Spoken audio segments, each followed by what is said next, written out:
bienvenidos a todos, por supuesto. Muchas gracias por acompañarnos en este lanzamiento de este nuevo proyecto que está renaciendo como el ave fénix de las cenizas para ya empezar a estabilizarse y ya darle un poco más de seriedad.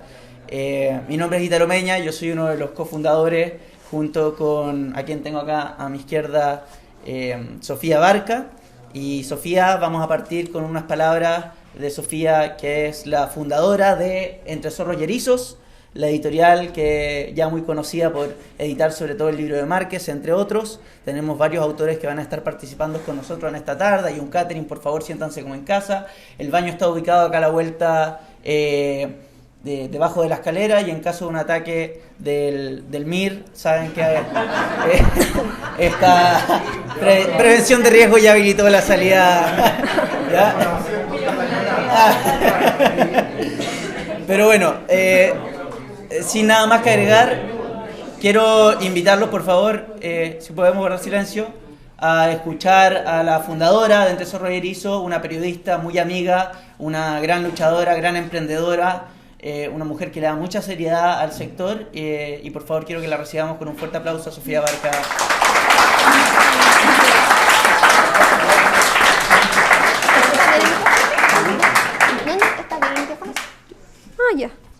Ya, buenas tardes a todos los presentes. Para nosotros, como dice Ítalo, es una gran alegría estar hoy día reunidos aquí en Grupo Lion y en la Corporación Sentido Cívico.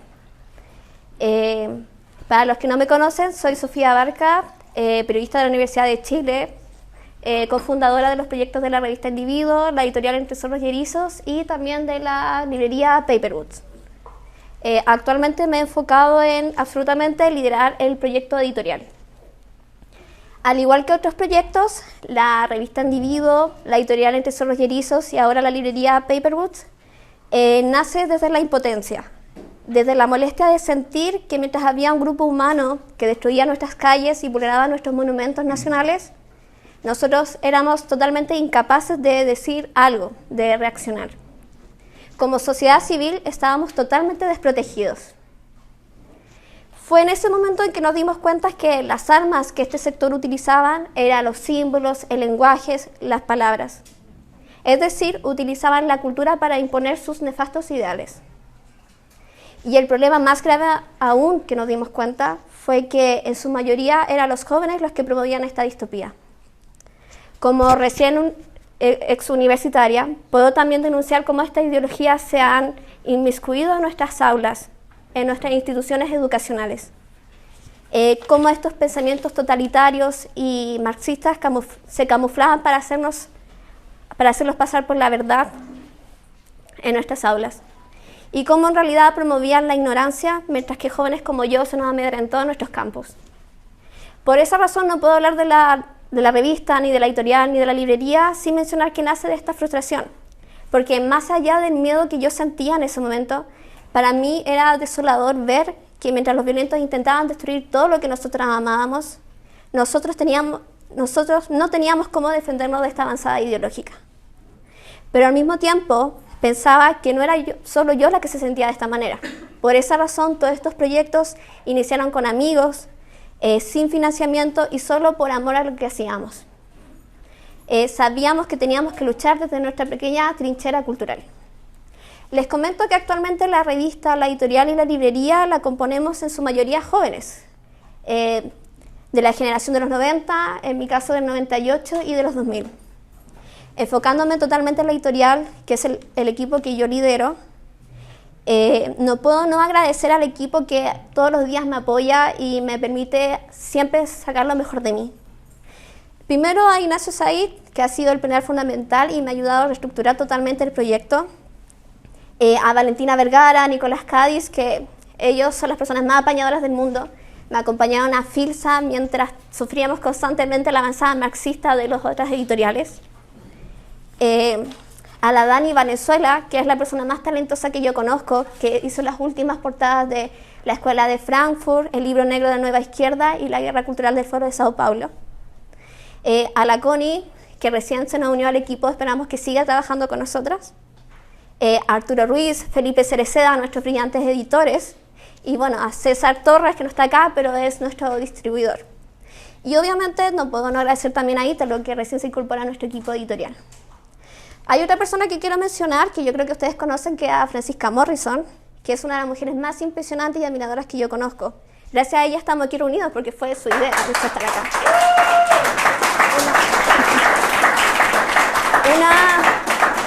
Una de las cosas que quiero rescatar de ella es que me ha enseñado a tener la valentía y el coraje suficiente para defender las ideas que nosotros de verdad creemos que son las correctas. Para ir cerrando mi discurso, me siento tremendamente honrada de presentar a figuras tan importantes como William Tapia, nuestro primer editor, a Óscar Astroza, autor de Las paradojas de los colectivistas, a Agustín Laje, a Nicolás Márquez y a Cristian Iturrialde, que son nuestros faros de la libertad latinoamericana. Y finalmente a Johannes Kaiser, que les va a hablar sobre la guerra cultural del Foro de Sao Paulo. Como editora, diseñadora editorial y lectora, creo profundamente que la libertad, el amor, la belleza, la verdad, nuestros valores fundamentales se promueven a través de la cultura. Y que los libros son las armas más importantes y creo que de verdad pueden hacer un cambio positivo en nuestra sociedad. Ellos son capaces de destruir la ignorancia, el odio y el resentimiento. Por eso me siento esperanzada de que proyectos como la editorial y Paper Books podrán hacer un cambio significativo en nuestra causa. Por esa razón, todo lo que hacemos se lo dedicamos a los jóvenes.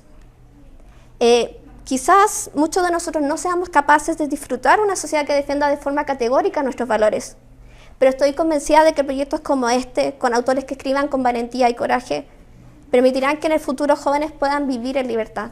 Muchas gracias.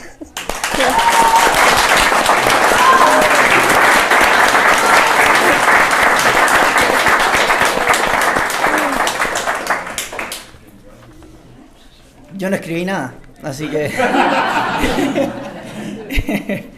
he escrito algo. Recién, cuando estábamos armando todo acá, me fui a comer una empanada y me tocó el número 73, la espera, será una señal. Bueno, para que conozcan un poco la historia, es el lanzamiento de Paperwood, ¿cierto? Una librería que obviamente está asociada a Entre Zorros y Erizos y a la gran Sofía. Yo entré en estas ideas y en la defensa y en el conocimiento, porque uno no puede defender algo que no conoce. Entonces, primero me empecé a acercar a estas ideas estudiando medicina en Argentina, en Rosario, en donde siempre comento que para entrar a la universidad uno tenía que hacer un curso que se llamaba Módulo de Inclusión Universitaria, que duraba 3 meses, en donde nos cultivaban en los valores del socialismo, leer el Tratado de Puebla, ver los documentales de Michael Moore, hacer una obra artística para los derechos humanos. Y finalmente estos 3 meses terminaban con una asamblea en la que más de 200 alumnos iban identificando quiénes estaban más afines y más convencidos con las ideas y quiénes no. En mi caso, yo me encontré con las ideas de la escuela austriaca, buscando respuestas porque para mí nada tenía sentido de lo que decían. Y a mí me tocó personificar al presidente Macri en frente de 200 alumnos y anunciar la privatización de la educación. Y a los alumnos los separaban por sindicato docente, Fondo Monetario Internacional, Banco Mundial, todo este tipo de cuestiones. Obviamente esto no terminó así. Siguió el año de la misma forma, con una tutora que en vez de hablar de las unidades problemas, de biología, filosofía, de fisiología, se dedicaba a hablar de cuestiones como que Macri no sabía leer, que los chilenos nos arreglábamos con los americanos, que Venezuela y Bolivia eran los únicos países con patria en Latinoamérica. Bueno, y dentro de esa incursión después llega la pandemia, vi los hospitales públicos. A quienes creen que la salud es un derecho, los invito a visitar Argentina, van a ver roedores en los hospitales. Yo no se sabía de qué iba a haber este virus al inicio, ¿cierto? Antes que supiéramos todo lo que pasó posteriormente, pero en un principio uno no sabía y dije, yo acá me voy a morir, así que me vine a Chile. Y buscando libros, me di cuenta que no había en ninguna parte. Me acuerdo el libro en particular, estaba buscando la teoría de los sentimientos morales de Adam Smith. Libertad y desarrollo, todos los otros think tank, nada, en ningún lado. Y dije, ¿saben qué? Voy a abrirlo yo una librería. Y abrí una librería virtual que se llama Literatura y Libertad, que inició con mucha fuerza, logró poner presión a grandes grupos que empezaron eventualmente a editar sus propios libros porque los empezamos a dejar fuera del negocio. Para mi mala fortuna no soy un buen administrador de negocios, así que no prosperó, pero se mantuvo ahí. Y eventualmente, gracias a esa librería, pude encontrar o conocer a mucha gente que estaba con las mismas inquietudes que yo y que estaba iniciando la misma travesía intelectual. Entre ellas, Sofía, una persona a la que estoy muy agradecido de conocer, porque si tengo que ser crítico con lo que me ha tocado, es muy difícil encontrar gente que se tome las cosas en serio, que no esté buscando un rédito político en esta lucha, que entiende realmente que es una cuestión de valores, de moral, de principios, ¿ya? Sobre educación. Y Sofía es una de esas personas. Y se notan detalles pequeños. Como por ejemplo, la otra vez estábamos conversando y dice, es que no entienden que hacer un libro es una obra de arte. Y yo nunca lo había pensado así. Y leyendo los libros de la editorial, uno se da cuenta un tipo de hoja distinto, ¿cierto? Una tipo de letra distinta, el trabajo que hay en la portada, todo el cariño y todo el esfuerzo que hay detrás de hacer un libro. Y estos libros hoy están demostrando y marcando la diferencia, como ha sido el gran éxito del libro de Nicolás Márquez, que editó la editorial, y que hoy además se suman otros libros de estos grandes referentes de la libertad, porque son capaces de notar la seriedad del trabajo que hay detrás de lo que hace Sofía. Entonces Sofía después me dice, oye, hagamos la... Bueno, yo le ofrecí realmente, quédate con la librería si yo ya no estoy haciendo nada, y me dijo, seamos socios. Y estoy muy agradecido de eso porque es un agrado trabajar con gente como Sofía. Y además por la importancia y relevancia que tiene una librería de este tipo, donde hay libros que no se encuentran habitualmente.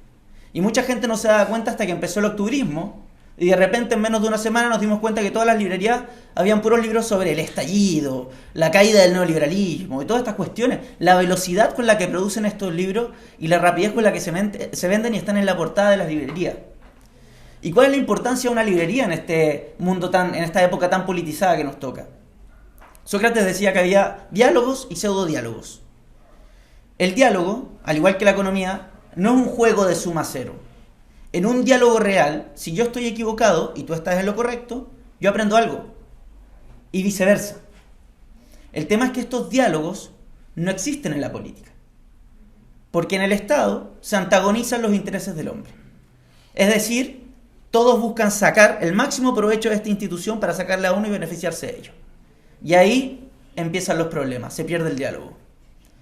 Y hablamos siempre de batalla cultural, pero en el fondo, cuando uno lleva la batalla cultural a la política, no hay diálogo, no hay convencimiento, no hay búsqueda por la verdad, hay simplemente la gana o la pretensión de tener la razón para imponer esta verdad a las otras personas. Pero en una librería eso no es así, porque cuando uno lee un libro, uno entra, no solamente empieza a aprender cosas, sino que entra en un diálogo con el autor.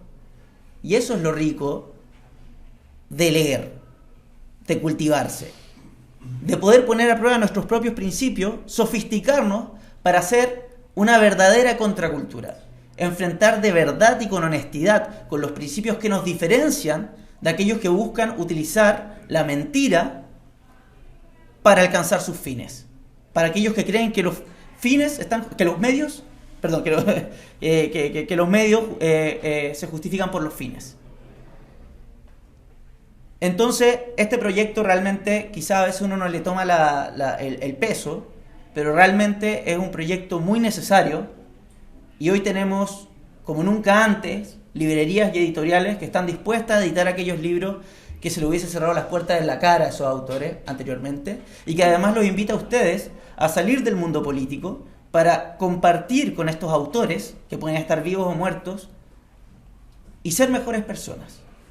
Si nosotros realmente estamos convencidos que somos mejores personas, demostrémoslo. No caigamos en la mentira, en la fake news, en el ataque ad hominem, en todo este tipo de falacias que son tan recurrentes por parte de un sector. Entonces, bueno, no tenía, como les digo, nada escrito, pero en el fondo quería compartir eso porque para mí esto es un proyecto sumamente importante y estoy sumamente agradecido de que todos ustedes estén participando acá. Sé que muchos vinieron por los autores más que por nosotros, pero por el cóctel. Pero muchas gracias por participar y espero que podamos contar con su apoyo para que estos proyectos sigan creciendo, porque aquí es donde se da la verdadera batalla cultural y donde se cambia la mente de las nuevas generaciones y los que nos van a permitir soñar con un mejor futuro para Chile. Muchas gracias.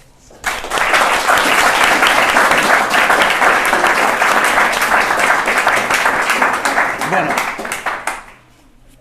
a lo que nos convoca, ahora, como saben, vamos a hacer pasar a los distintos autores en donde se va a entablar una conversación con algunos de los libros que ha editado Entre Zorro y Erizo y que van a estar disponibles acá en Paperwood. Por supuesto, pueden encontrarlos ahí en el stand. Muchas gracias al Grupo Lion, a todos aquellos que nos participaron, a Giordano, que está ahí sudando la gota gorda para que todo salga perfecto, y a todos ustedes por participar. Así que, si podemos recibir con un fuerte aplauso a Javier Rosas y a William Tapia. Bueno, nos invitaron a presentar el libro de William, libro que se había publicado hace...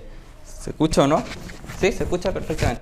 Libro que se había publicado hace 2 años atrás, ustedes lo conocen, Girar a la derecha, y básicamente este libro son una serie de columnas y de pensamientos del autor William Tapia, a quien yo voy a tratar de Willy porque sería hipócrita decir William Tapia así con toda la parafernalia. Estuviste en mi matrimonio. Claro, estuve en su matrimonio, no vamos a hacer aquí un show de algo falso. Bueno, entonces nos invitaron a presentar este libro y ustedes pueden ver que el libro, que pueden adquirir aquí en esta buena librería, tiene una serie de pensamientos, tiene columnas, pero tiene la característica de que mide la vida intelectual de Willy en 12 años. O sea, tenemos un Willy universitario que en ese tiempo era socialdemócrata. Yo no sé por qué dejaste por escrito esto, yo en serio es como una confesión de un delito. Después, y después Willy va avanzando, tomando posiciones más de derecha. Hoy día Willy es un ultrón, ya de socialdemócrata pasó a una persona de convicciones más claras, una persona totalmente anticomunista. Bueno, ustedes saben que el autor estudió filosofía, pero no en cualquier parte, no vayan a pensar que estudió filosofía en la Universidad de los Andes, no. Él estudió en un lugar muy soviético llamado Juan Gómez Villa, donde todas las realidades paralelas existen. Así que, Willy, para no dar más la lata y darte a ti la palabra, quiero que nos expliques, por favor, tu avance o tu desarrollo intelectual desde esta etapa universitaria hasta el Willy del año 2021 en que escribió este libro, por si nos pudieses dar una reseña de tu pensamiento. Bueno, primero agradecer a todos los que están presentes. La verdad es que es un honor venir a hablar del primer libro de la editorial, así que espero que de verdad, digamos, queden encantados con la idea de que uno puede, ¿cierto?, reflexionar y tratar de sacar ideas más claras, especialmente con este proceso que estamos viviendo, en que la verdad la claridad, ¿cierto?, o la capacidad de pensar, la verdad que se ha perdido, ¿ya? Y por supuesto que siempre es difícil sacarse los legados históricos, en especial aquel que es alimentado por tu familia. Yo provengo de una familia muy de izquierda, de un papá que era centroizquierda, cuyo héroe era Ricardo Lagos, por ejemplo, y una madre que lanzó piedras en la Universidad de Antofagasta. Por lo tanto, ustedes entenderán que el Willy que entró a estudiar a la Universidad de Chile, si bien asqueado de haber pasado un buen tiempo estudiando Derecho en la Diego Portales, cuando todavía era centro de la democracia cristiana, todavía no estaba tan destruida, pasé a Juan Gómez Milla, y en Juan Gómez Milla uno la verdad es que conoce la verdadera izquierda, por decirlo así, aquella que nos tiene hoy día amarrados y un poco arrinconados en esta batalla o guerra cultural, como ustedes lo quieran llamar. Y claro, ese proceso de reconversión fue bien difícil. Todavía incluso en la Universidad de Chile no se atacaba a quien pensaba distinto, solo se le miraba de reojo. Ya nosotros éramos los amarillos a quienes tenían que matar, en el fondo porque estábamos en contra del proceso que se inició allá por el 2011, ese fatídico año en que, claro, fue una de las tantas intentonas por destruirlo el gobierno de Piñera. Y por lo mismo, ese proceso de reconversión se fue dando de a poco hasta que en un momento uno decidió pensar y reflexionar por sí mismo. ¿Cuándo comencé a escribir yo? Precisamente ese 2011. ¿Ya? Entonces hay un proceso bien largo en que uno intentó desembarazarse de ideas que venían de muy viejo cuño, de que te estaban instalando desde que tú eras muy pequeño, hasta claramente hartarte de lo que era el quehacer habitual de la universidad. De ahí entonces el resultado fue simplemente, digámoslo así, un facho recalcitrante que era imposible que siguiera dentro de este ámbito cultural que era la izquierda. Por lo tanto, cada uno de los capítulos, bueno, en especial algunos ensayos que yo encuentro que son como los ensayos nucleares del libro, en especial las indagaciones en contra de la gente del IES, por ejemplo, contra Mansuy, contra Ortúzar, el ensayo sobre el error, ¿cierto?, mental y cerebral que tiene Carlos Peña, así como evidentemente el fanatismo ideológico que tiene Atria, son, digamos, y las vías del liberalismo, que yo pienso que es como la visión que se tiene que instalar de aquí en adelante acerca del liberalismo clásico, que obviamente renuncia al progresismo de izquierda. Esos, repito, son como los ensayos nucleares que la gente debiese leer, ¿no? ¿Por qué? Porque es la única manera, creo yo, además de leer o escucharte a ti en tu programa, por ejemplo, son las únicas vías que tiene la gente hoy día de sacarse esta camisa de fuerza que tenemos hoy día, digamos, que nos ha instalado la izquierda, digamos, a través de los diversos medios que existen. Bueno, tú en tu libro tienes un plus que nos entrega a todos nosotros, que a los que no hemos tenido el placer de traernos a Ortega y Gasset. A través de este libro, por muchas partes tú nos traes al conocimiento público el pensamiento de Ortega y Gasset. ¿Nos podrías contar, ya que hablas del liberalismo y de tu transformación, la influencia de Ortega y Gasset en ti? Porque ya sabemos ya que lo citaste en tu matrimonio, ya está en el libro, ha estado en todas partes Ortega y Gasset. ¿Cómo podríamos resumir su influencia en ti? Hace mucho tiempo en la Facultad de Filosofía y Humanidades de la Universidad de Chile ya no se piensa sino en alemán o en francés, ¿cierto? Desde el minuto 1, desde los años 50 en adelante, el pensamiento de Heidegger es muy importante. Y lamentablemente por ello, ¿cierto?, el pensamiento de José Ortega y Gasset queda casi como el traductor de Heidegger. Y eso nunca fue así. Él mismo incluso se encarga en alguno de sus escritos de decir, bueno, yo pensé esto antes que él. E incluso lo digo mejor y más elegante. ¿Ya? Y claro, o sea, hoy día lo único que queda en la Chile es un profesor, Jorge Acevedo, que enseña un poco de Ortega y Gasset, pero lo mezcla con Heidegger porque pareciera que no hay otra posibilidad, digamos, de hablar de Ortega sino con Heidegger. Casi como si fueran hermanos. Y ya lo que es el resto de la contemporaneidad se ve con los filósofos franceses, deconstruccionistas, estructuralistas, asquerosos como Foucault, como Derrida. Entonces, ¿qué pasa con Ortega y Gasset? Que él mismo cumple esa función que era hacer filosofía es hacerlo con elegancia y con claridad. Es lo mínimo que le puede esperar a un filósofo, o lo que debería hacer un filósofo. Y por supuesto se convirtió en una isla. Para mí en ese momento fue un reducto en donde yo podía descansar de tanta barbaridad intelectual que estaba en la Universidad de Chile. Y por eso para mí es súper importante. Para mí es casi como ese paño de lágrimas que tenía en ese momento para poder arrancar de esa vorágine cultural que era más bien una descultura, ¿cierto? Digamos, que se quería instalar en la universidad y que ya está instalada y que lamentablemente ya se ve muy difícil de erradicar. Bueno, por lo que nos estás contando puedo deducir que no hiciste ninguna tesis final sobre algún tema raro ni medio prohibido o degenerado, por lo que estás diciendo cómo se hace en la Chile. Ya qué bueno que declaraste que estás contra el deconstruccionismo. No, de hecho en ese momento yo hice una tesis acerca de John Stuart Mill y acerca de la libertad. Por supuesto no había profesor que atendiera a esa tesis. Entonces tuve que buscarme otro profesor que había llegado recientemente a la facultad, un español, Íñigo Álvarez, con quien sí pude conversar un poco de utilitarismo, pero fue la posibilidad, no había nadie más. Claro.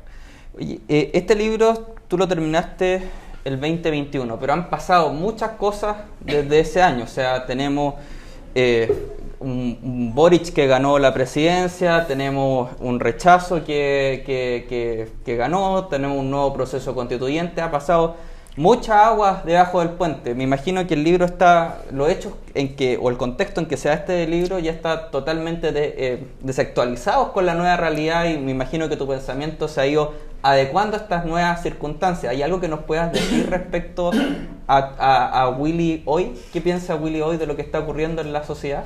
Bueno, en la tercera edición del libro se incluyeron algunos textos que tienen que ver precisamente con esta situación de hoy. El contexto hoy día, como todos ustedes saben, es muy aciago, por lo tanto, había que decir algo al respecto. Hay un texto acerca de tras la elección de Boric, un poco como diciendo, ustedes, maldita centro derecha, son los culpables de todo esto. Y a la vez, un tercer texto que tras, obviamente, todo este proceso del 4 de septiembre, se entiende que se abría una oportunidad para nosotros de salir un poco de este contexto tan complejo. Y sin embargo, el texto trata un poco acerca de esta nueva intentona por parte de la centro-derecha de arreglarse con una constitución nueva. Como con esta idea muy voluntarista de crear un orden tal donde los conflictos y todos los problemas de la sociedad se acaben, ¿cierto? Y recordando un poco de dónde venimos, ¿no? De esta metafísica muy propia de este Chile que se cuenta a través de Alonso Ercilla, donde tenemos una ambivalencia tal, ¿cierto?, del propio autor, que nos recuerda un poco de que estamos siempre en un conflicto eterno, de que nuestros problemas nunca se van a resolver muy bien, que siempre vamos a estar como en esta dialéctica del amo y el esclavo, ¿no? ¿Cuándo somos esclavos? ¿Cuándo somos, digamos, los que le dan el látigo? Por lo tanto, siempre vamos a estar en esta situación. Y por lo tanto, está muy equivocada la centro-derecha si piensa que con una nueva constitución esto se va a resolver. Esto jamás se va a resolver. Y pareciera ser que la mera situación del empate podría ser mucho más productivo que pensar en que desde hoy hacia adelante se puede instalar un orden adecuado para nuestras necesidades. Claro, bueno. Me contó un pajarito que tú estás escribiendo un nuevo libro con nuevas reflexiones. Me imagino que no se va a llamar el contraataque contra el IES o alguna cosa así, por lo que me estás diciendo ahora. ¿Me podrías contar un poco en qué está tu nuevo proyecto, lo que se pueda decir? Usted de aquí no sale en todo caso. Claro, de aquí no sale. Bueno, hay un camino que está trazado en el libro, especialmente en la introducción de Girar a la derecha, que en algún momento yo pensaba llamarlo la contrarreforma de la derecha, para que veas que no tengo ni un talento publicitario en el tema. Pero claro, hay un camino trazado y que tiene que ver con que en la introducción yo dije, bueno, en este proceso hemos dejado a varios autores, digamos, olvidados en el camino, ¿ya? A muchos que son incluso de carácter nacional. Esto no es un guiño, digamos, al nacionalismo, pero sí un poco como a sentarse a reflexionar de que sí tenemos autores que nos pueden ayudar a entender lo que está sucediendo hoy día y elaborar una respuesta adecuada a lo que está pasando. Ahí entonces yo me vuelvo a sumergir en algunos escritos, especialmente tuve que leerme el poema nuevamente de Alonso Ercilla, ¿cierto? Horrible experiencia.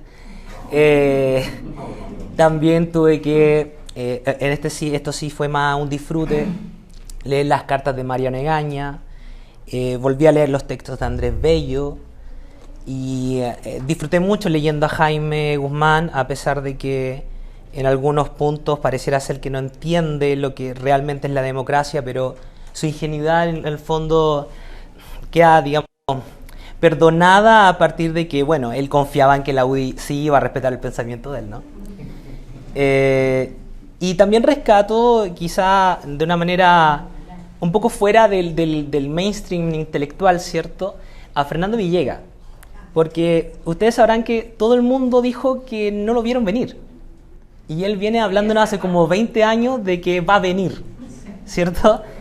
Entonces dije, bueno, por lo menos rescatemos el chascón de esto. O sea, qué terrible que la derecha haya olvidado a todos sus autores y hoy día hable en claves unonistas, cuando en realidad hace mucho tiempo tenemos un siglo que es nuestro, tenemos una historia propia y por lo tanto había que rescatarla sí o sí.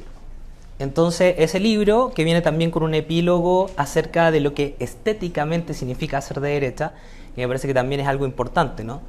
La derecha no puede olvidarse de que lo bello es bello y que lo feo no se puede volver norma, ¿cierto?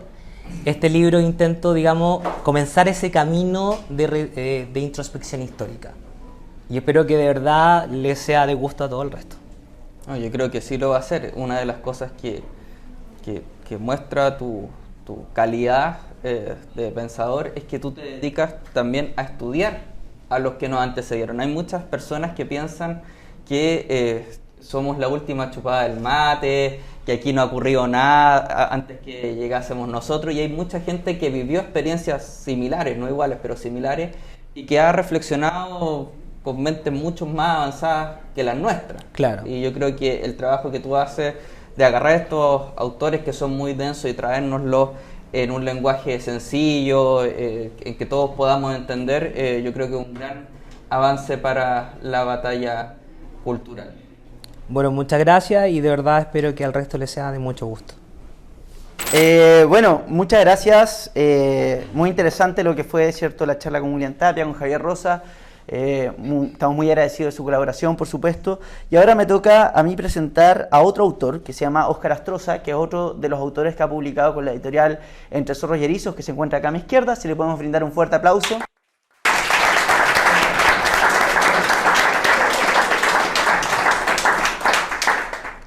Y acá él es el autor del libro que se llama La paradoja de los colectivistas. Y es un libro muy interesante porque él es un autor que viene del mundo de las ciencias, de la biología, de las ciencias naturales, y se adentra en este mundo de las ciencias sociales, lo que siempre da una visión muy interesante y distinta sobre cómo se pueden relacionar los elementos biológicos con la forma en cómo actuamos los seres humanos y cómo nos terminamos relacionando en el mundo de las ciencias sociales. Una última cosa que quería acotar es, para que vean el libro, quienes no lo han podido ver, y a lo que yo me refería con que hacer un libro es una obra de arte, porque uno lo adentra, y, o sea, se encuentra dentro de las páginas con distintos diseños, la tipografía, la edición. Son libros muy, muy bonitos que a mí me encanta el trabajo que hay detrás y tienen mucho trabajo detrás, por lo demás. Entonces, bueno, sin otro, quiero partir con que Óscar, si nos pudiese explicar qué significa esta portada, porque quienes no pueden ver, ahí hay un diablo con la bandera argentina, soviética, Cuba, lo vamos a acercar ahí. Lo pueden encontrar también atrás en la librería si lo quieren adquirir. ¿De dónde nace esta portada tan particular para este tema?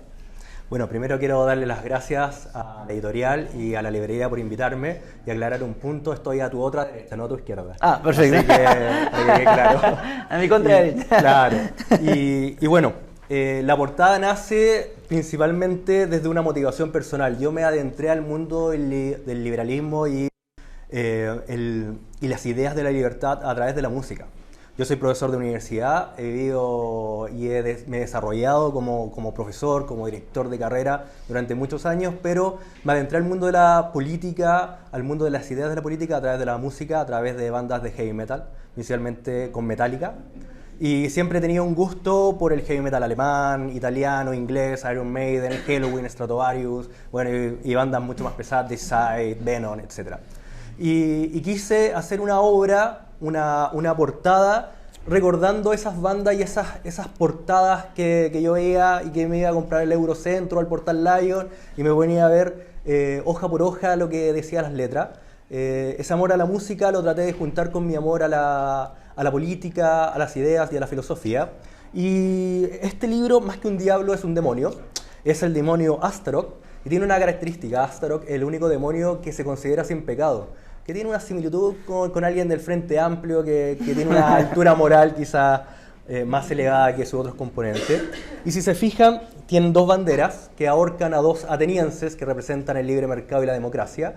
Y estas banderas también representan los extremos de las ideas del colectivismo, que es, por un lado vemos la cubana y por otro lado el otro límite que es la bandera argentina, que lamentablemente es un país que se ha ido colectivizando en estas últimas o ya casi más de medio siglo. De ahí viene la portada y bueno, toda obra de arte tiene que generar una emoción, un sentimiento, pueden ser emociones buenas o malas, pero la idea es generar un impacto y en un mundo donde todo es explícito, hoy en día la izquierda es explícita, me dije por qué no ser explícito y decir lo que contiene el libro y traté de traspasarlo a través de esta portada.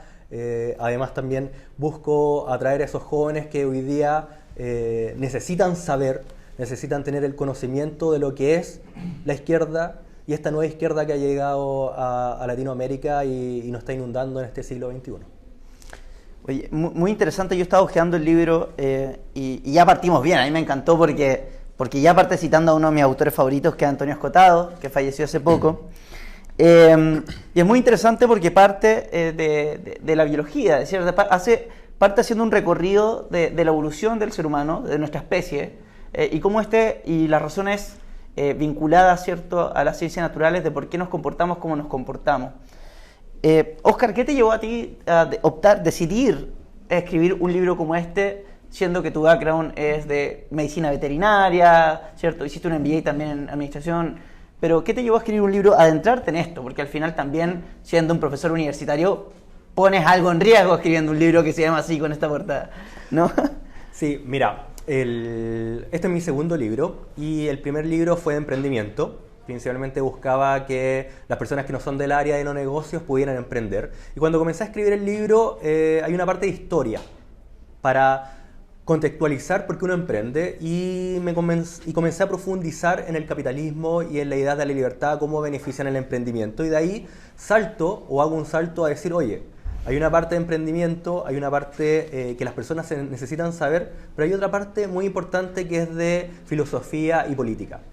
Y haciendo clase en una universidad me doy cuenta que los jóvenes y los no tan jóvenes, hoy día el mundo de la universidad está abierto a todas las personas y por nuestra esperanza de vida es válido cambiar de carrera, cambiar de oficio cuando uno quiera, tienen el derecho, no me gusta ocupar la palabra derecho, pero la voy a ocupar esta vez, tienen el derecho de conocer la historia tal cual es y no que se la vengan a contar maquillada o solo un extracto.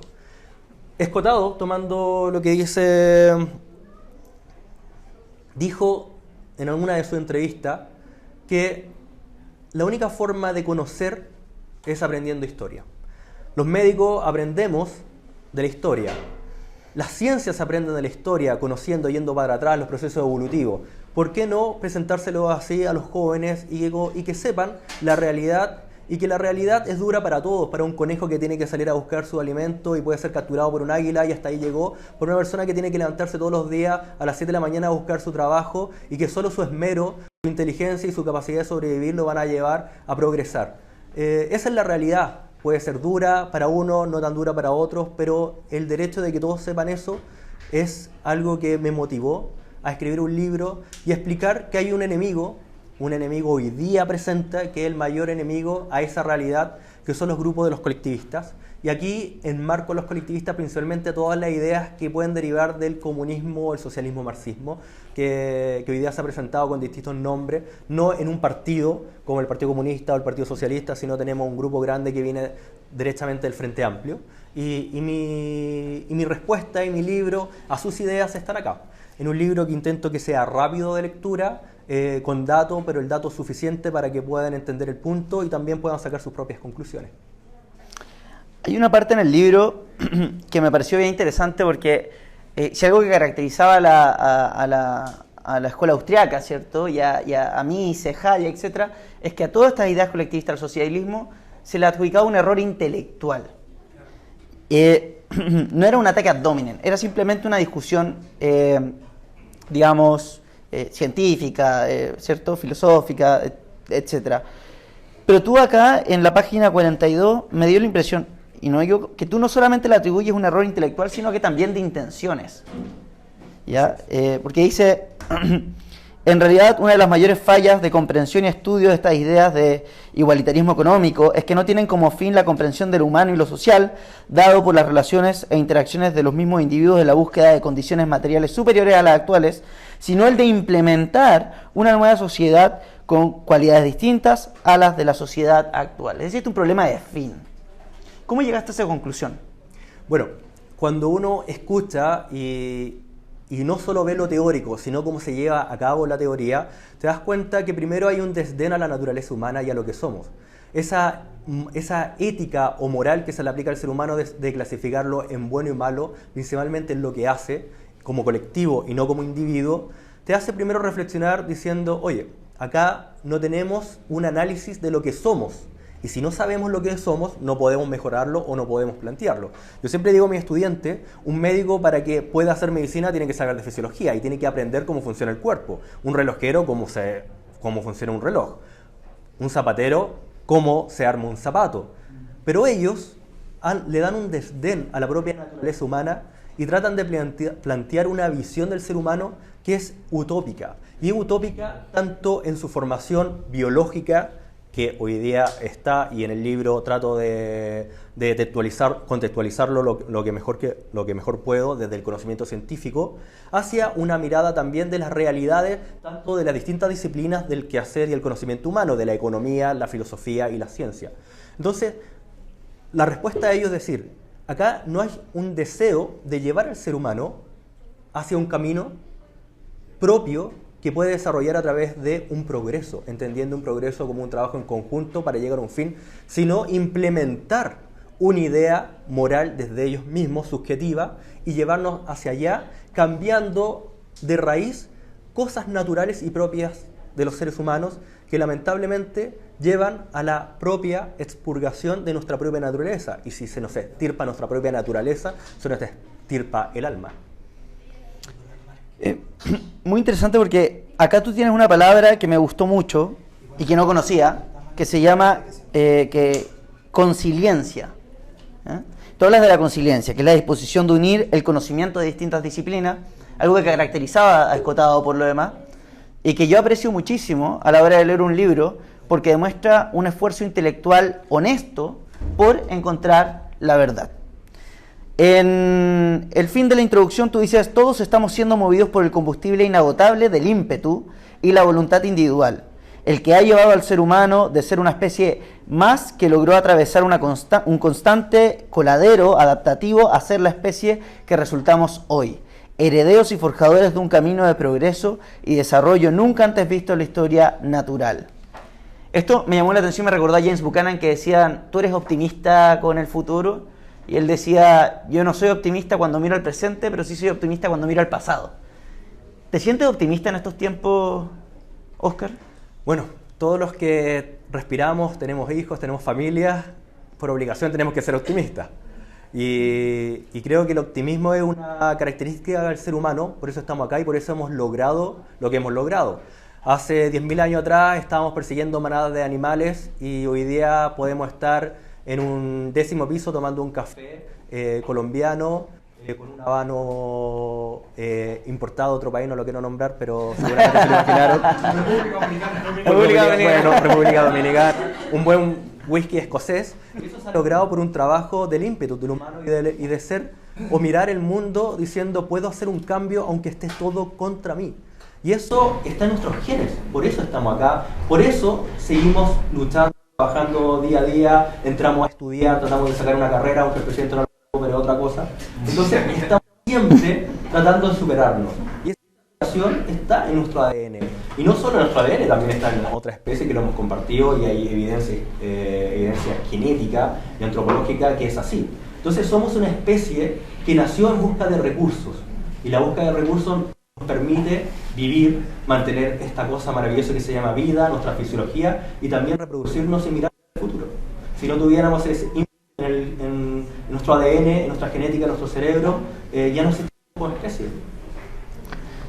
Estoy de acuerdo, y el libro te lleva a reflexionar mucho. Hay puntos que yo no comparto, otros que me llamaron mucho la atención, y eso es lo rico de leer un libro, encontrarse con una conversación con el autor. En este caso, tengo la suerte de tenerla con él, que está acá al lado mío. ¿Estamos? ¿Sí? ¿Qué pasó?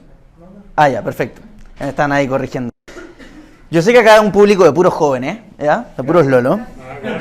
Pero quiero destacar a los estudiantes que nos acompañan, que son de la Fundación Novum, una fundación que se dedica a dar la batalla cultural desde la emergencia, donde hay una casa escuela con el profesor Milton que está allá que se vaya todos los días a dar clases con estos chicos que están interesados en aprender. Y además uno de ellos publicó con nosotros, para quienes no saben. Lamentablemente el libro está agotado, ¿ya? Que es Viviana, que publicó con Entre Zorro y Erizo y se llama La mariposa que aprendió a volar. Óscar, tú que eres profesor, docente, además estás interesado, ¿cierto?, en generar esta discusión, participar de la discusión.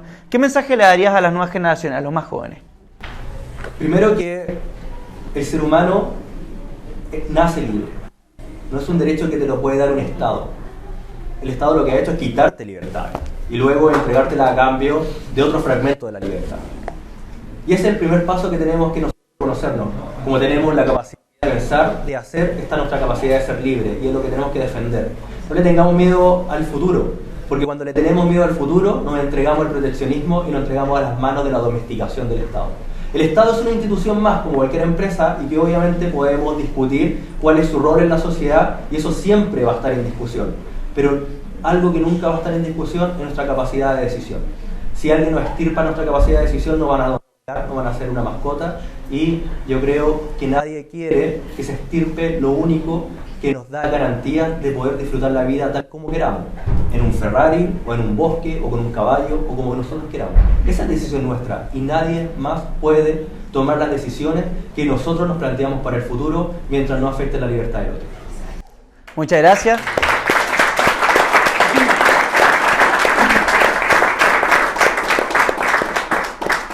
Por supuesto, todos invitados a comprar el libro, a leerlo, se van a encontrar con muchas ideas muy interesantes, pueden también compartir ahora con el autor. Óscar, te damos las gracias por acompañarnos esta tarde, lo despedimos con un fuerte aplauso y ya... Bueno, ahora vamos a la presentación de los autores internacionales que participan con Entre Zorros y Erizos y ahora con Paperwoods. Ya los conocen. Dos autores referentes de la idea de la libertad acá en América Latina. Uno de ellos, Cristian Iturralde, ensayista, escritor de múltiples libros, entre ellos uno que acabamos de publicar sobre la Escuela de Frankfurt, ahora edición de Entre Zorros y Erizos, y el otro, que ya es de la casa, ya lo han visto muchas veces ustedes en las charlas que han dado, que es Nicolás Márquez, su más reciente libro, La dictadura comunista de Salvador Allende, ahí los tenemos a la espalda. Cristian, Nicolás, muchísimas gracias por acompañarlos. Les dejo el micrófono acá con toda la gente que está muy expectante por poder escucharlos. Muchas gracias y lo recibimos con un fuerte aplauso.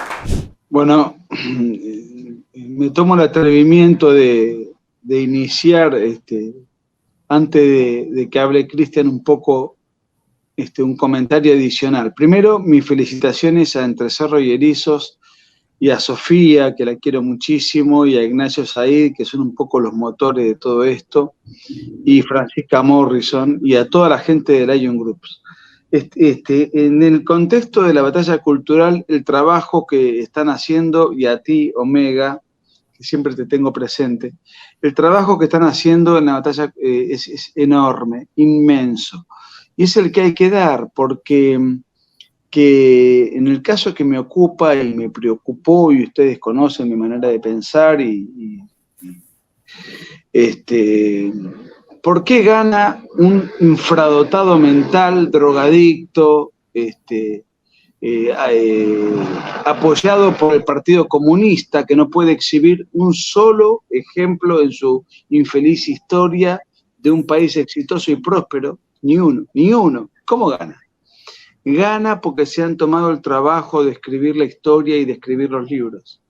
Entonces, cuando aparece una editorial que dice, vamos a disputarle a la izquierda este campo, el campo en el cual no nos hemos ocupado, simplemente hemos exhibido logros económicos a través de cálculos matemáticos, el PBI, esto, lo otro, el índice de prosperidad, que está muy bien y que es así, pero eso no es lo que vota la gente, eso no es lo que moviliza a la gente. La gente muchas veces se moviliza por emociones y aparte la batalla cultural es sumamente amplia. No es solamente una disputa económica. Eso podría haber sido en todo caso en la Guerra Fría, que terminó hace 40 años, 30 y pico de años.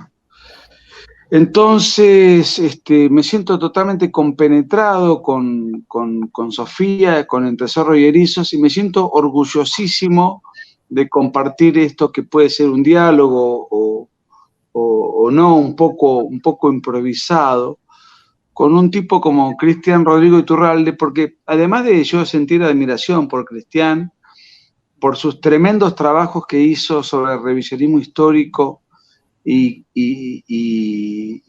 sobre actualidad, Cristian es mi amigo, o sea, me pasa lo mismo que con Agustín, con Miklos, con otros grandes referentes de la batalla.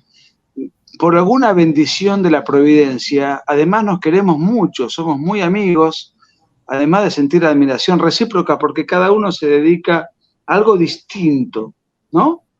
Es como que escoge, es como que cada uno se siente motivado a dar la batalla en asuntos donde uno se siente más a gusto. Cristian ha escrito una gran cantidad de libros y además, bueno, ahora tengo la dicha de que en una semana nos vamos a México 20 días juntos a convivir en una gira por casi 15 ciudades. Castamente, ¿no? Castamente, como decís vos. En habitaciones separadas, en una afectividad celibataria. Y además, hoy tuve otra muy buena noticia que me dio la imprescindible Francisca, mi querida Francisca, a quien le mando todo mi cariño, todos mis mejores sentimientos, que en mayo también con Cristian vamos a hacer una gira por Chile. Entonces, y además, para mí Chile es un lugar donde yo me siento en casa. Si me han escuchado, yo me siento en casa. Y con Cristian, que es amigo del alma, nada, no puedo más que sentirme a gusto, felicitar a la editorial, porque no solamente la editorial publica libros para dar batalla cultural, sino que hace eventos como este, y espero y se preocupa por amplificar los diferentes frentes de combate. La izquierda maneja la farsa indigenista, la estafa de los derechos humanos, la estafa del pasado histórico, la estafa del presente, inventa ídolos de cartón. Hay una frase muy trillada, no quiero ser poco original, pero me obliga. La decía Orwell, ¿no? El que controla el pasado controla el futuro y el que controla el futuro controla el presente. Entonces, y con Cristian, además de una hermandad de hace 20 años que nos conocemos,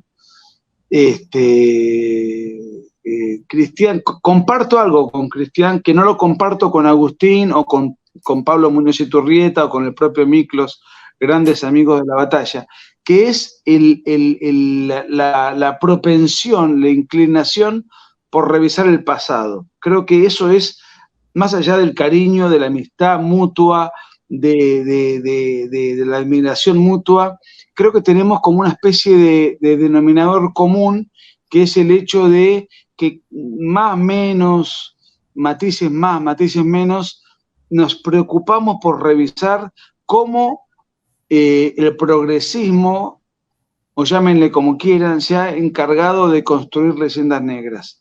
Entonces, desde ese punto de vista, además, es algo que me siento identificado con mi gran amigo Cristian, con quien vamos a estar muchos días trabajando y dando pelea en México y en Chile.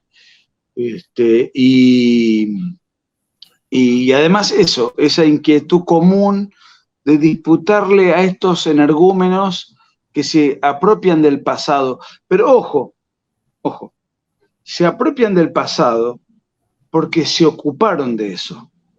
Nosotros no nos hemos ocupado, nos estamos ocupando muchos años después y nos llevan muchos años de ventaja.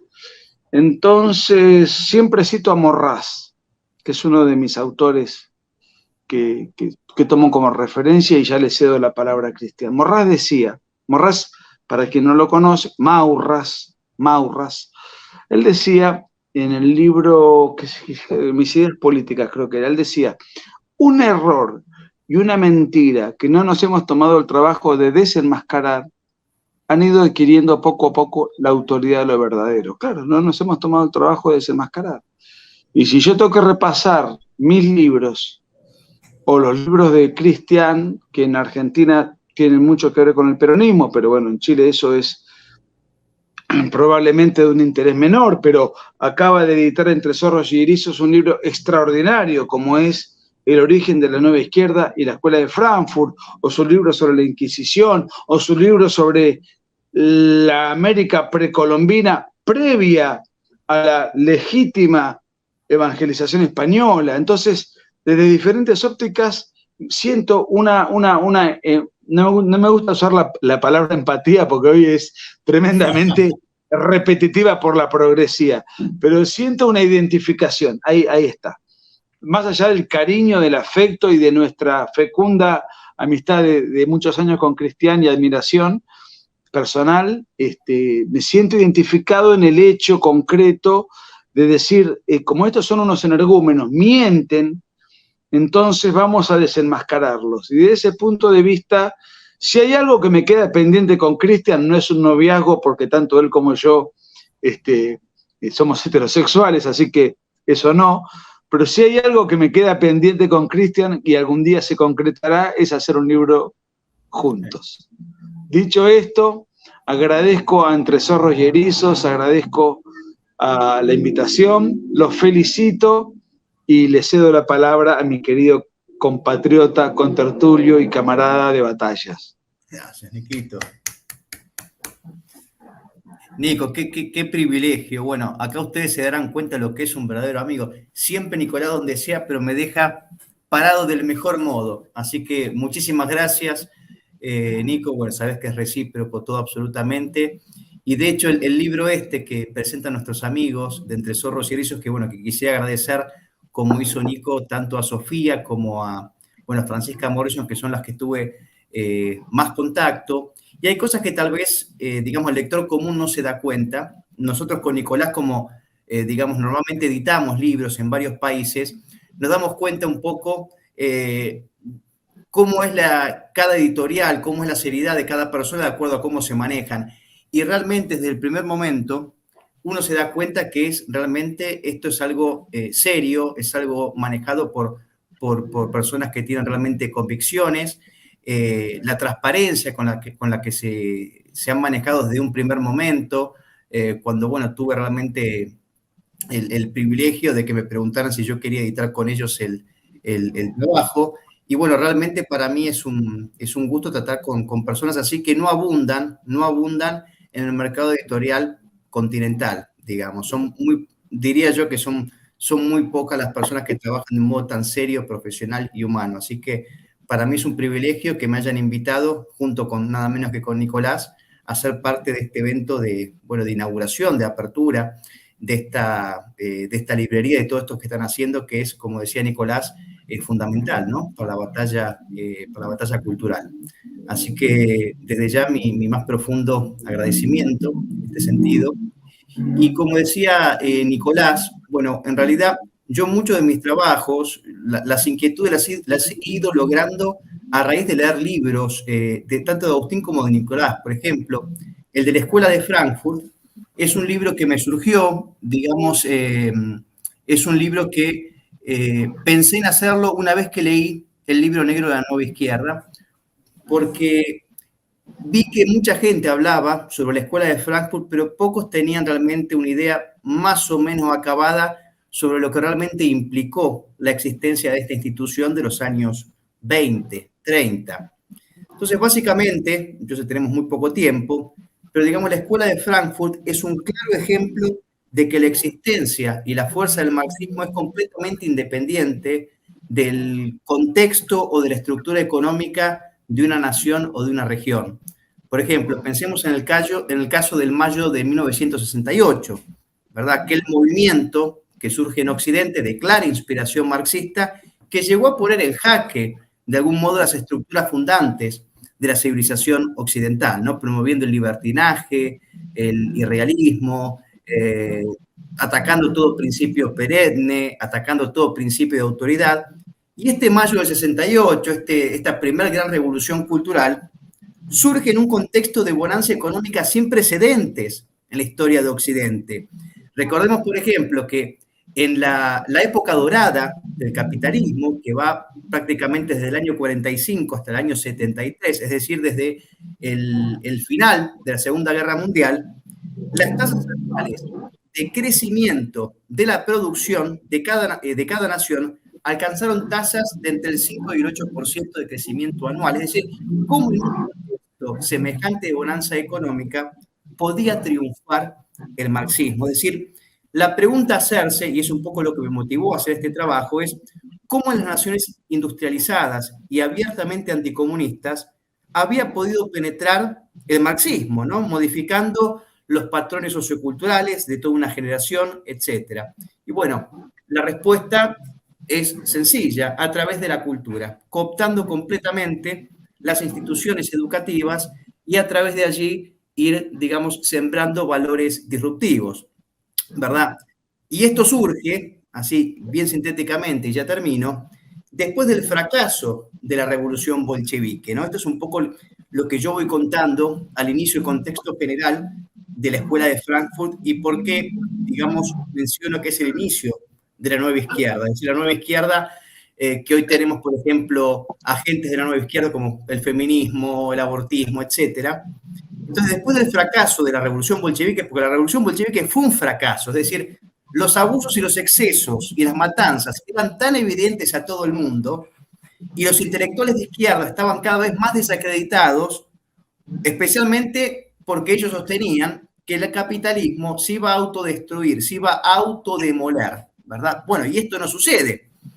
O sea, el capitalismo era cada vez más fuerte, cada vez ofrecía mayores beneficios a las sociedades y bueno, evidentemente hubo una serie de intelectuales marxistas que dijeron lo siguiente: muchachos, si no cambiamos las formas, el marxismo va a desaparecer completamente. Esto se lo van planteando a comienzos de los años 20. Y es ahí cuando surge la Escuela de Frankfurt y se van a buscar ellos a estudiar todas las estructuras fundantes de la sociedad, especialmente abocados a la cuestión cultural. Cómo penetrar en Occidente de un modo sutil e ir modificando ciertas categorías o ciertos patrones en la sociedad para hacerla implosionar desde adentro. Bueno, y esto es lo que plantea un poco la Escuela de Frankfurt, por eso van estudiando diferentes manifestaciones artísticas, se meten en el arte, en la música, en el cine, en la pintura, etc. Y bueno, van a ir de a poco fomentando falsos antagonismos entre hombre, mujer, etc. Y el feminismo justamente es uno de los principales aliados que tiene la Escuela de Frankfurt. Bueno, y esto es un poco lo que voy tratando en este libro, por supuesto recurriendo a Marcuse, a Adorno, a Horkheimer y a Wilhelm Reich, y bueno, una serie de promotores y digamos de referentes de esta Escuela de Frankfurt. Entonces, bueno, básicamente eso es un poco de lo que trata el libro, es una, digamos, una síntesis, ¿verdad? Y bueno, y estoy agradecidísimo con ustedes por haber confiado en mí, por haber, digamos, confiado en publicar este trabajo allí en Chile. Cada vez me siento más a gusto. Yo tengo parte pero es como le decía a Nicolás y como le decía hoy que hablamos por teléfono, digamos, cuando está el fútbol de por medio, para mí no hay hermandad. Y yo todavía tengo presente esas Copas Américas que perdimos con Chile, de modo que poco a poco voy intentando, digamos, soltarme un poco más, ser más amigable, digamos, y voy teniendo más amigos chilenos, ¿no? Pero el fútbol después de esas Copas Américas para mí fue medio complicado, pero bueno, creo que ya nos vamos entrando en cuestiones más importantes y es fundamental todo este trabajo mancomunado que vamos haciendo entre distintas personas de distintos países, ¿no? Así que, bueno, muchísimas gracias por el apoyo y por la confianza. Gracias, Cristian, y gracias, Nicolás.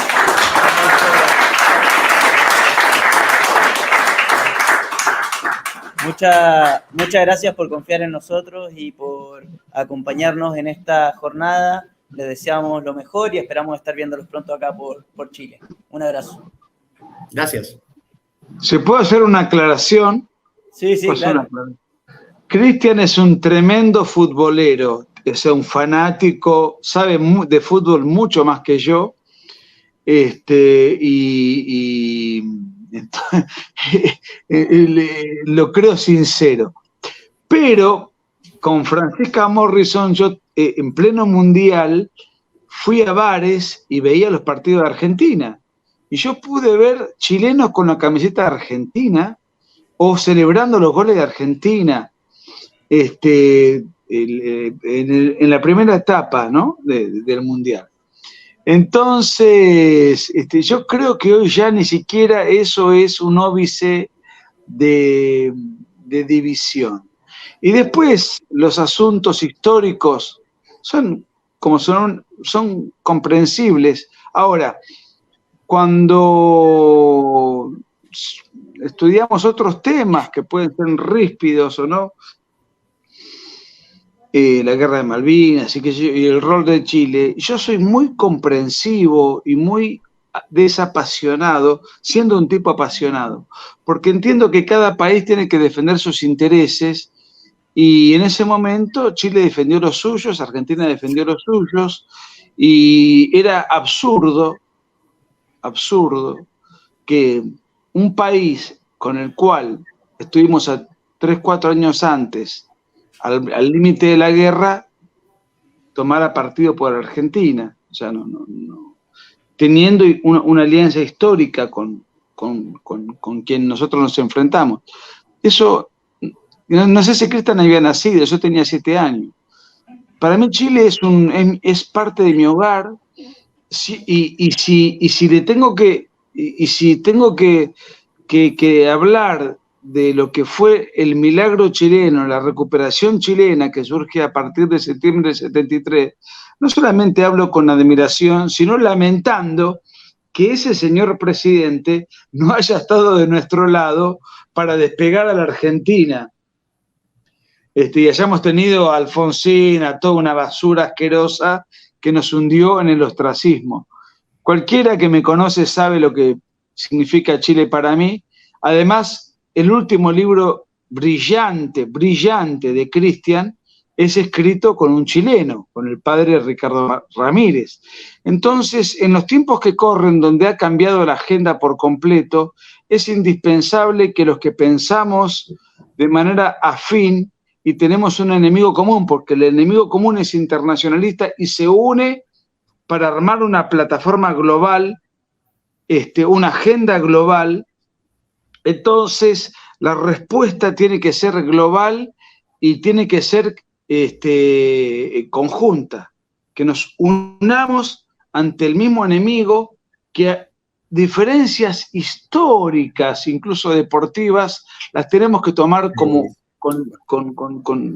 algo, como una anécdota meramente colateral, y después dar batalla conjunta contra el enemigo común y en defensa de los ideales que nos son comunes. O sea que lo que nos comunica y que lo que nos separa es 99 contra 1. Y entonces estoy muy feliz. Y estoy muy feliz de volver a Chile en mayo y de volver a Chile con un patriota, con un prohombre, con un gran pensador como Cristian, a quien invito a que lean su último libro y los próximos libros que seguramente serán editados en Chile, porque merecen ser leídos realmente. Gracias. Así que gracias a Sofía, gracias a Entre Zorros y Erizos, gracias por la participación. Me siento muy a gusto porque veo amigos comunes ahí, y además un amigo que conozco hace 20 años como lo es Cristian. Muchas gracias, Nicolás, un fuerte aplauso.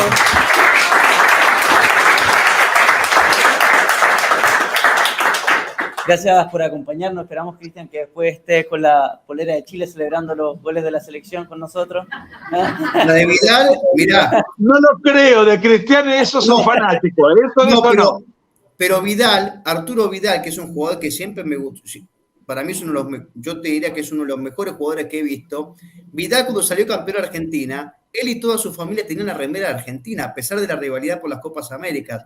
Entonces yo le decía a Francisca hoy, cuando hablaba por teléfono, que cuando vayamos a Chile, me voy a conseguir la de Chile con el nombre de Arturo Vidal atrás. Joder.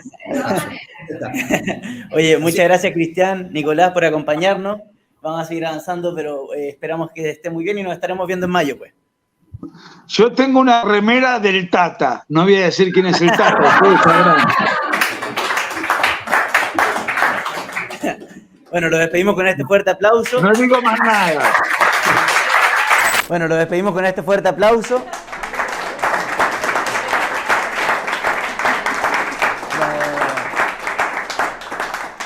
Y ya antes de pasar a nuestro último invitado, tenemos otra persona, otro autor de la batalla cultural, autor de múltiples libros, que nos envió un video dado el cambio de horario. No sé si lo tenemos ahí en pantalla. Hola, soy Agustín Laje y estoy filmando este video para mandar un abrazo grande a mis amigos de la librería Paper Goods, una librería que está siendo inaugurada en este momento en Chile y a la cual creo que vale la pena brindarle todo mi apoyo, porque en el mundo del libro se está desarrollando también una batalla cultural. Yo estoy convencido de que en los libros uno encuentra formación sistemática. Realmente no hay otro camino. Entiendo que las redes sociales sean muy buenas porque nos permiten generar contenido audiovisual. Uno puede tener un canal de YouTube, otro puede tener un podcast, otro puede subir memes, otro puede tener una cuenta muy potente en Twitter. Y todo eso es una enorme contribución. Pero ese tipo de contribución funciona como invitación. ¿Invitación a qué? A formarse de verdad.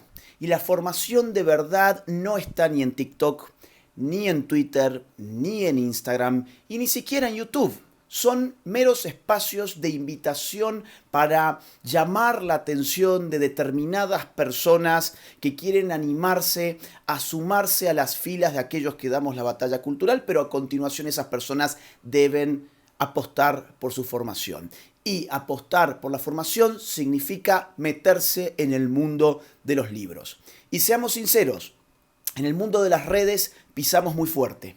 En el mundo de las redes, los influencers políticos, como los podríamos llamar, más importantes, son de derechas. Nuestras cuentas son seguidas por miles, por no decir millones de personas. Tenemos gran impacto en todo el mundo digital, pero en el mundo del libro eso no es necesariamente cierto. Es muy difícil en cualquier país de nuestra región dar con una librería que nos brinde textos de calidad, textos con pensamientos y con ideas alternativas distintas de la hegemonía imperante, progresista y globalista. Es realmente muy difícil para la gente poder acceder a determinados libros que sé que Paper Goods va a estar vendiendo. Así que celebro que se apueste por este tipo de proyectos. Mucho ánimo, mucho éxito y a continuar dando la batalla cultural en todos los campos, no solo en las redes sociales, sino también en el mundo de los libros, que es donde la verdadera formación toma lugar. Muchas gracias.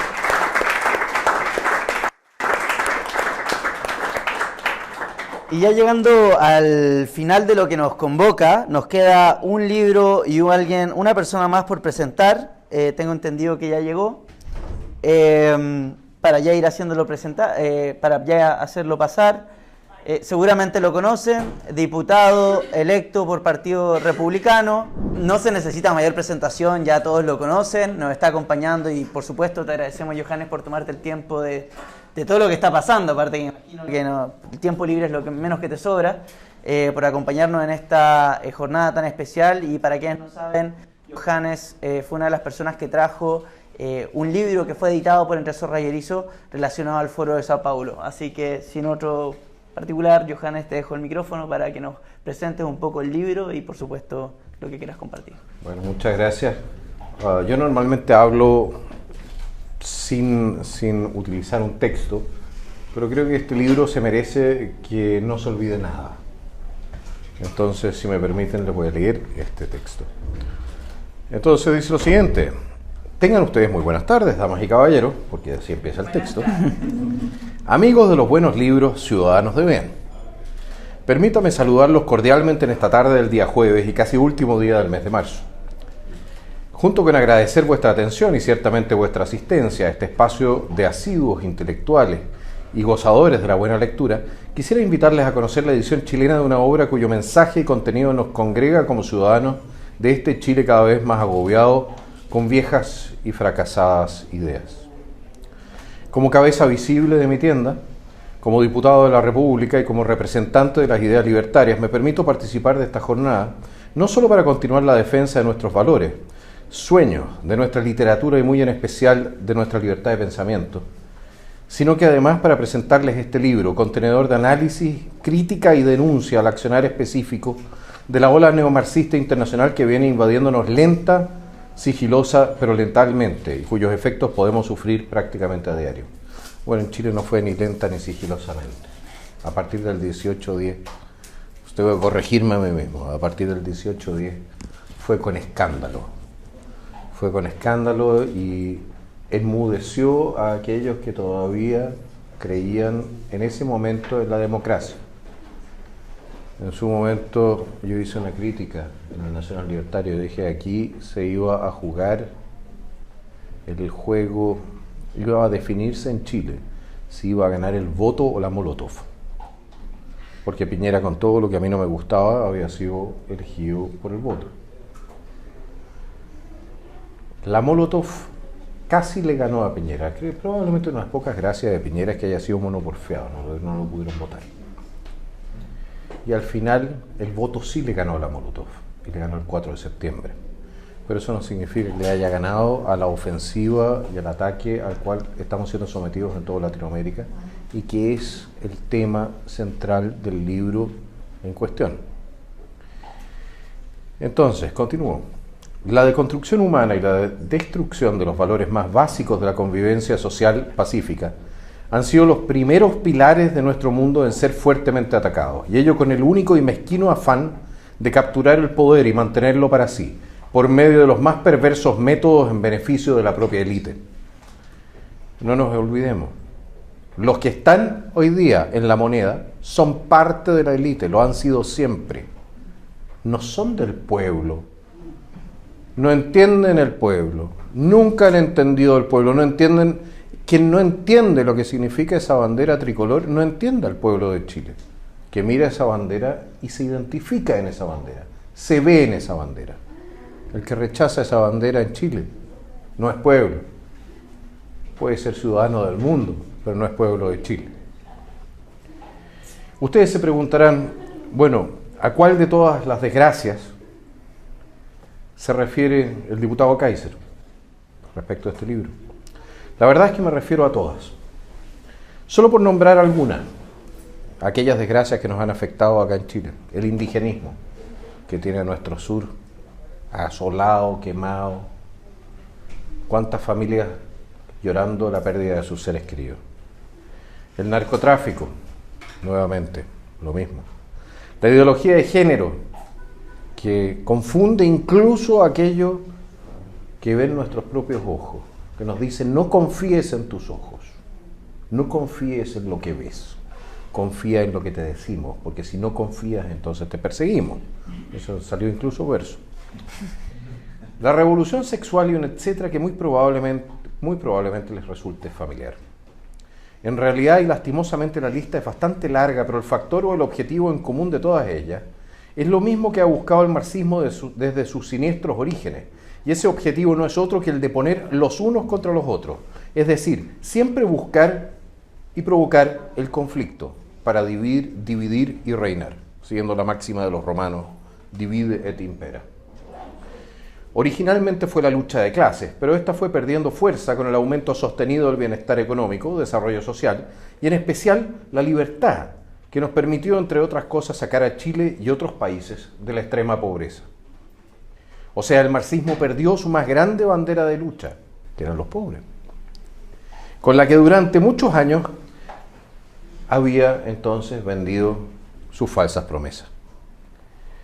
Y con las que logró adueñarse de sociedades y países completos y destruirlos hasta la médula. No dejar nada.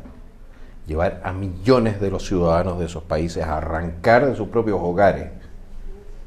Hay que imaginarse eso. ¿Qué tan mal gobierno, qué tan mal sistema tiene que ser uno que obliga a las personas a abandonar a sus amigos, a sus mujeres, a sus padres, a sus hijos muchas veces, en búsqueda de la libertad que le permite al ser humano, es lo único que le permite al ser humano realmente vivir en dignidad?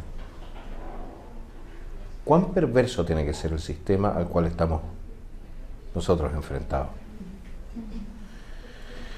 Muchas de estas sociedades lograron liberarse del yugo del comunismo, pero ¿a qué costo? 150 millones de muertos.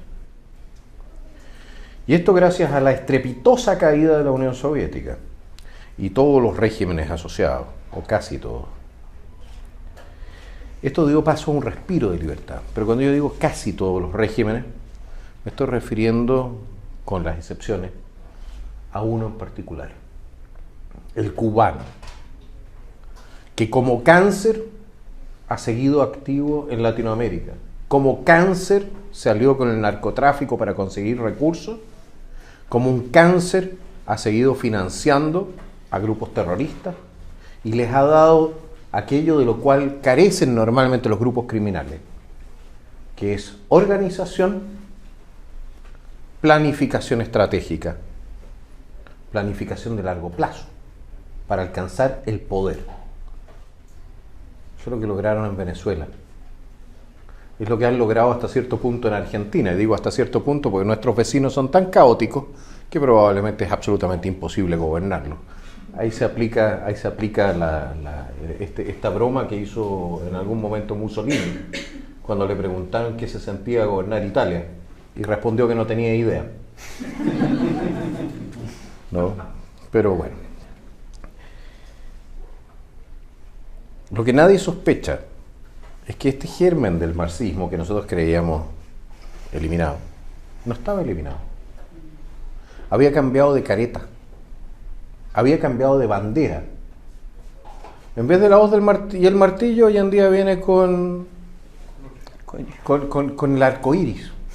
Hoy en día viene con la bandera morada del feminismo, que también tiene, ¿has visto? Con el puño viene empuñado. Cambió los sujetos, pero no el sistema.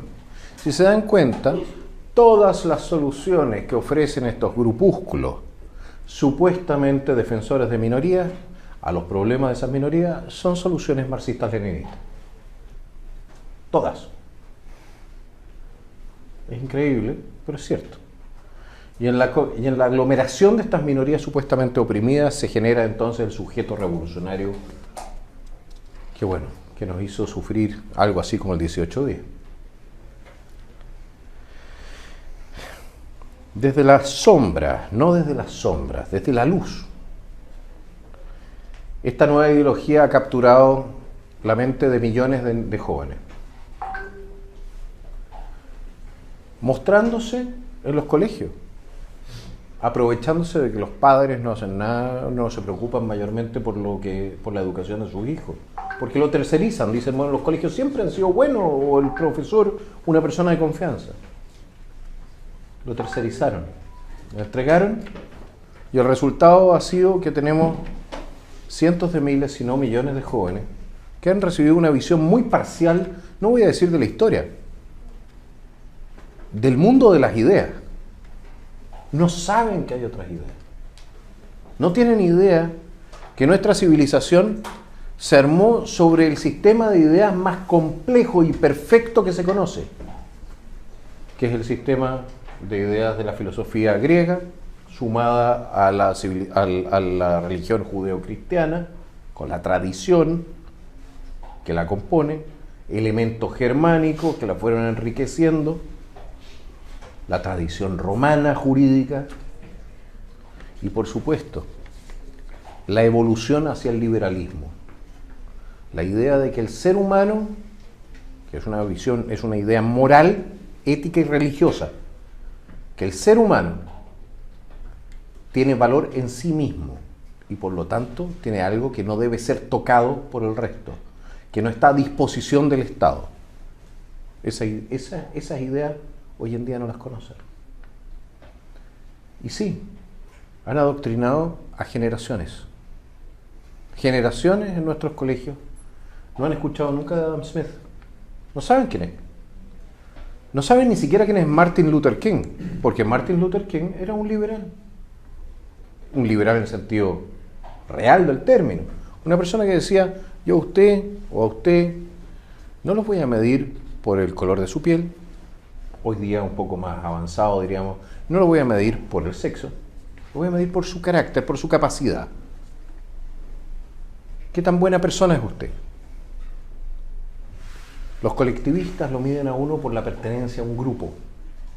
Y de la mano de la pertenencia al grupo nos van quitando nuestra libertad. Porque dicen, tu pertenencia al grupo tiene que ser más importante que tu autonomía individual. Renuncia a tu autonomía para ser parte del grupo. Y hay mucha gente que prefiere hacerlo. Entre otras cosas, también porque el ser humano es así, somos un ser gregario, se aprovechan de un instinto muy fundamental. Este nefasto proceso obtuvo su cédula de formalización por medio del ya conocido Foro de Sao Paulo, esta cuestión de las nuevas ideas de izquierda, y dio origen a la guerra cultural que nosotros estamos viviendo, en la que estamos inmersos, en la que estamos dando muchos de nosotros. Alejandro Peña Esclusa es el autor del libro que he venido a presentar. Es un experto en el Foro de Sao Paulo y nos explica precisamente que quienes más se ven afectados en este ataque son las nuevas generaciones, ya que sus mentes se ven a diario bombardeadas por información destinada a manipular sus vidas y convertirlos en elementos activos de una revolución que, de no ponerle freno, nos veremos enfrentados ya, o sea, de no ponerle freno ya, nos veremos enfrentados a la destrucción de nuestro país y nuestra sociedad, que está extremadamente avanzada por lo demás. No es que vaya a empezar. Nosotros estamos en medio de ese proceso de destrucción de nuestra sociedad. Esto porque la tergiversación de los valores y principios les impedirá diferenciar el bien del mal y en consecuencia optarán por destruir inconscientemente la familia, que es célula principal, fundamental de la sociedad. La Iglesia, que es el credo, es aquel sobre el que se basa filosóficamente la idea liberal de la autonomía personal. Las instituciones, que son las que nos permiten convivir en relativa paz. Y finalmente al ser humano, como un ente social que se desarrolla en la seguridad de nuestro hasta ahora bastante bien logrado contrato social. Yo estoy hablando de Occidente, Chile con más altos y bajos. Alejandro Peña, luego de un extenso y profundo estudio de esa guerra, utiliza un vocabulario sencillo y claro para denunciar sin tapujos esta perversa organización. El Foro de Sao Paulo, damas y caballeros, no es una teoría de la conspiración. Existe, funciona y tiene varias organizaciones políticas, decenas de organizaciones políticas en Chile, políticos activos en Chile, que son activistas de ese foro y por lo tanto miembros de una organización extremadamente peligrosa. Yo estoy hablando al punto de costarle la vida a veces a personas que se han opuesto a la misma. Mis distinguidos lectores, no quisiera extenderme más de lo necesario, sencillamente los dejo invitados a disfrutar de la interesante y bien lograda obra La Guerra Cultural del Foro de Sao Paulo de Alejandro Peña Esclusa. Muchas gracias.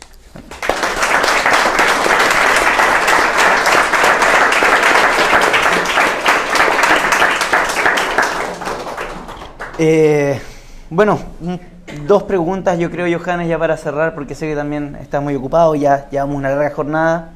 ¿Conociste al autor? Conocí al autor. ¿Tuviste la oportunidad? Si nos pudieras comentar un poco sobre eso. El autor fue un político venezolano. Es político venezolano. Está en el exilio en este momento en París. Tuvo que arrancar de Colombia, donde se había instalado. Sabrán por qué. Porque llegó otro miembro del Foro de Sao Paulo a un gobierno latinoamericano. Fue prisionero político durante muchos años del gobierno de Chávez. o sea, él vivió la persecución en carne propia. Denunció en su momento, fue candidato presidencial, incluso en Venezuela. Denunció toda esta situación ya en los años 90, a principios de los 90, cuando aparecía Chávez, ¿no? Lo denunció. Y nadie le quiso creer. Porque, como dicen por ahí, los profetas y la propia tierra. Pero la verdad es que no solamente en Venezuela no le quisieron creer. No le quisieron creer acá tampoco. En Argentina tampoco. Y estamos todos más o menos complicados por la misma situación. Cuando Venezuela cayó, Cuba era muy, muy débil. Hoy en día nosotros estamos enfrentados a un continente que está prácticamente completamente en rojo, teñido de rojo. ¿Hasta qué punto van a ser capaces de solidificar este control? No lo sabemos. Sabemos que en Chile han recibido una derrota cultural brutal el 4 de septiembre. Pero eso no significa, y el que crea que con esto se acabó el problema está profundamente equivocado. Esto no significa que acá haya terminado nada. Nada. Esto nos da un respiro, nada más. Y van a volver a la carga. Y cuando vuelvan a la carga, van a volver a la carga con más fuerza. Y es por eso que nosotros tenemos que estar preparados para recibirlos con más fuerza. Y no solamente eso, tenemos que empezar a contraatacar ahora. En los colegios, en las universidades, en los medios de prensa, en las concejalías, en los centros de padres, en los centros de alumnos, en todos lados. Tenemos que confrontarlos y quitarles los espacios de los que se han adueñado gracias a que la inmensa mayoría de los ciudadanos están demasiado preocupados por la vida privada como para preocuparse por la cosa pública. Me decía hoy día un caballero en Franklin, en el mercado, me decía, bueno, pues si a mí no me interesa la política. Yo le respondía, bueno, pero la política se interesa por usted. Sí, ese es el tema. La política se va a interesar siempre por usted. Se va a interesar por los impuestos que usted paga, porque son demasiado pocos. Siempre van a ser demasiado pocos. Se va a interesar por la educación sexual de sus hijas. No sé por qué el Estado se preocupa por eso, pero ese es un tema que de alguna manera hoy en día se ha puesto muy de moda, ¿no?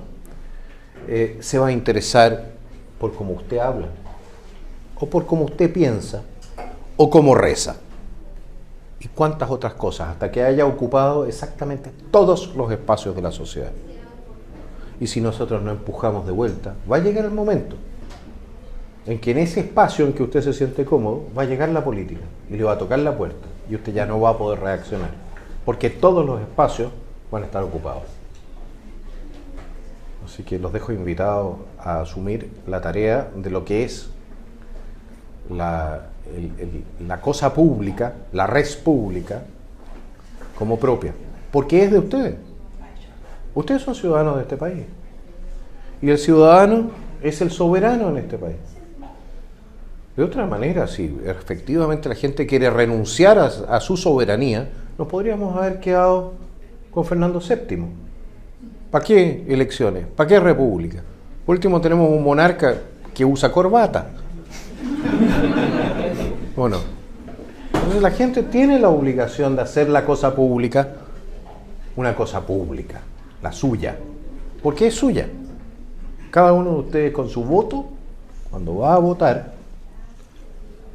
cada vez que usted defiende, cada vez que usted habla, cada vez que usted ocupa un espacio de opinión, está haciendo aquello que antes era solo para los reyes. Hay que imaginarse eso. Cuando usted vota, está haciendo algo que antes solo podían hacer los reyes. Tomar la última decisión de qué es lo que va a pasar con el propio país. Y la gente hoy en día piensa que eso no es nada. O lo dejen correr. Nosotros tenemos, creo que más que la obligación, no, el derecho, ¿no? Tenemos que recordar por qué tenemos una república. Entre otras cosas porque pensamos que los reyes no eran más que otros, que nosotros. Demostremos que eso es cierto. Pero eso se puede hacer solamente cuando la gente se compromete con este trabajo. Es un trabajo que me trae a mí al Congreso en este momento y en algún momento tendrá que llevar a otra gente, a las municipalidades, a la concejalía, a la presidencia, gobernación, los consejos comunales.